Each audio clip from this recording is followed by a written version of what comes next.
কিছু বাড়ি শুধু ইট পাথর দিয়ে তৈরি হয় না, তাদের দেওয়ালের ভিতর জমে থাকে সময়।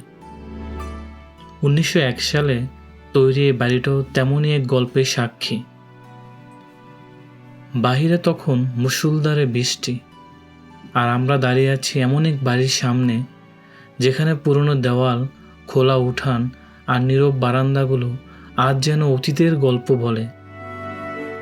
এক সময় এখানে মানুষের কোলাহল ছিল, আজ সেখানে শোনা যায় শুধু বৃষ্টির শব্দ। অন্ধকার কিছু ঘরের ভেতর এখনো সংরক্ষিত আছে সেই সময়ের কিছু স্মৃতি। আর এই বাড়ির মাঝখানে খোলা উঠানে দাঁড়ালে মনে হয় সময়টা সত্যি একটু থেমে আছে। আর এই জায়গাটাকেই রিসেন্টলি দেখেছেন কোকো স্টুডিও বাংলার পাতার বাঁশুরি গানে। আজ চলুন বৃষ্টি ভেজা দিনে 120 বছরের পুরনো এই বাড়িটাকে একটু অন্যভাবে দেখি। সোনারগাঁয়ের লোক ও কারুশিল্প ফাউন্ডেশনের ভেতরে ঢুকলেই প্রথমেই এই সুন্দর ভবনটি দেখতে পাবেন। বড় সর্দার বাড়ি গেটে ঢোকার জন্য আপনাকে গেট থেকে 100 টাকা দিয়ে একটি টিকিট কাটতে হবে। গেট দিয়ে ভিতরে ঢুকতে প্রথমে সামনে পড়বে একটি বিশাল উঠান, চারপাশ ঘিরে বারান্দা, আর বারান্দার পেছনে একের পর এক ঘর।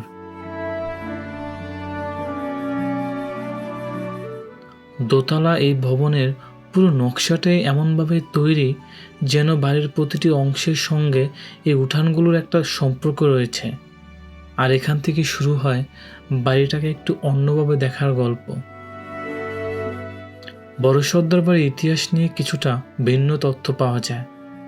সরকারি লোক ও কারুশিল্প ফাউন্ডেশনের তথ্য অনুযায়ী এই বিশাল দোতলা ভবনের আয়তন 27,400 বর্গফুট এবং এতে 84টির বেশি কক্ষ রয়েছে। অনেক সূত্রে এই নির্মাণকাল 1901 সালে বলা হলেও স্থাপনাটির বিভিন্ন অংশের ইতিহাস আরও পুরনো বলে উল্লেখ আছে। 2012 সালে এই রেস্টোরেশনের কাজ শুরু হয়। পরে দীর্ঘ রেস্টোরেশনের পর বাড়িটিকে আবার দর্শনার্থীদের জন্য উন্মুক্ত করা হয়। ভাবুন তো, এই উঠানই হয়তো একসময় মানুষের ব্যস্ততা ছিল, আর সেখানে শুধু বৃষ্টির শব্দ। এই প্রথম উঠানটির উপরে অংশ কাঁচ দিয়ে ঢাকা, তাই বৃষ্টি হলেও ভেতরে পরিবেশটা বেশ আলাদা থাকে। বারান্দায় দাঁড়ালে পুরো উঠানটাকে একসঙ্গে দেখা যায়। এখানে দাঁড়িয়ে ছবি তুলতেও বেশ ভালো লাগে। আরেকটু সামনে গেলেই দ্বিতীয় উঠান। এটা প্রথমটার মতো নয়, এটা পুরোপুরি খোলা। নিচে দাঁড়িয়ে সরাসরি আকাশ দেখা যায়, তাই বৃষ্টির ফোঁটা এসে পড়েছে উঠানে। আর চারপাশের পুরনো দেওয়ালগুলো সেই শব্দটাকে আরও গভীর করে তুলছে। আর রিসেন্টলি কোকো স্টুডিও বাংলার পাতার বাঁশুরি গানের শুটিং হয় এই বাড়িতে। এই উঠান, এই বারান্দা, এই পুরনো দেওয়াল, ক্যামেরায় যখন উঠে আসে তখন জায়গাটাকে যেন আরও অন্যরকম লাগে। একটা পুরনো স্থাপনা আর তার ভেতর নতুন সময়ের একটা গল্প। এবার একটু ভেতরের দিকে যাই। আলো থেকে অন্ধকারে ঢুকতেই পরিবেশটা একেবারে বদলে যায়। কোথাও লাইটের আলো পড়েছে পুরনো জিনিসের উপর, আবার কোনো ঘর প্রায় পুরোপুরি অন্ধকার।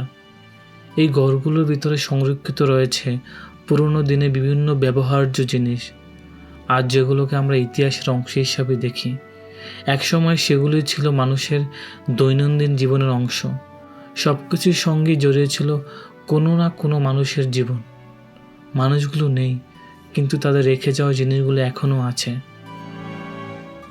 আর এই অন্ধকার ঘরগুলো পেরিয়ে যখন আবার বাহিরে আসবেন, দৃশ্যটা হঠাৎ করে বদলে যাবে। সামনে বিশাল পুকুর, আর পুকুরের পাড়ে পুরনো ঘাট। বাড়িটির পূর্ব ও পশ্চিম দুপাশেই পুকুর রয়েছে, আর প্রতিটি পুকুরই রয়েছে ঘাটের ব্যবস্থা। প্রথম ঘাটের পাশে দাঁড়িয়ে আছে দুটি সৈনিকের মতো দেখতে মূর্তি। আর একটু সামনে গেলেই নারিকেল গাছ ঘিরে আরেকটি ঘাট।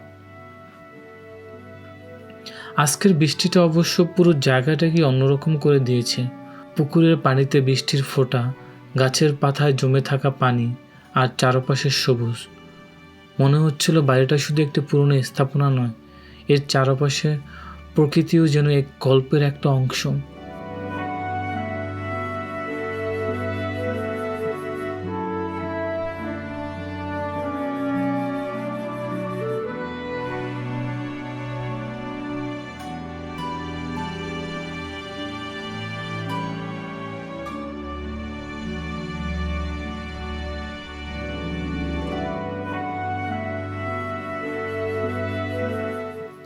বাড়ির পেছনের দিকে পাবেন সবুজ ঘাসে ঢাকা এই দেওয়াল, তার পাশে ছোট্ট বাঁশঝাড়,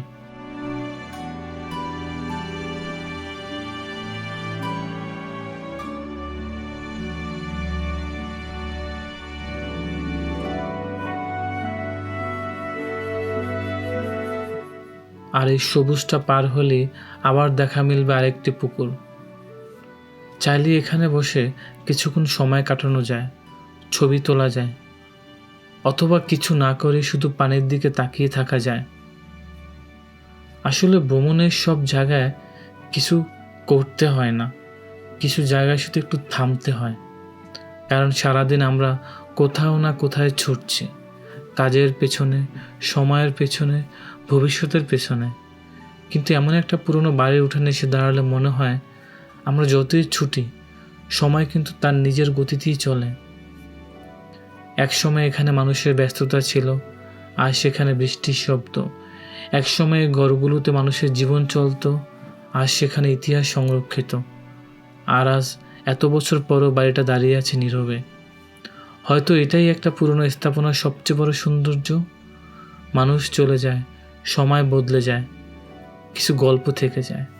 আর এভাবেই দেখতে দেখতে শেষ হয়ে গেল আজকের সফর। বড় সর্দারবাড়ির গল্প এখানেই শেষ নয়, সোনারগাঁয়ের আরও কিছু গল্প নিয়ে আবার দেখা হবে। আজকে এখানেই শেষ। আল্লাহ হাফেজ।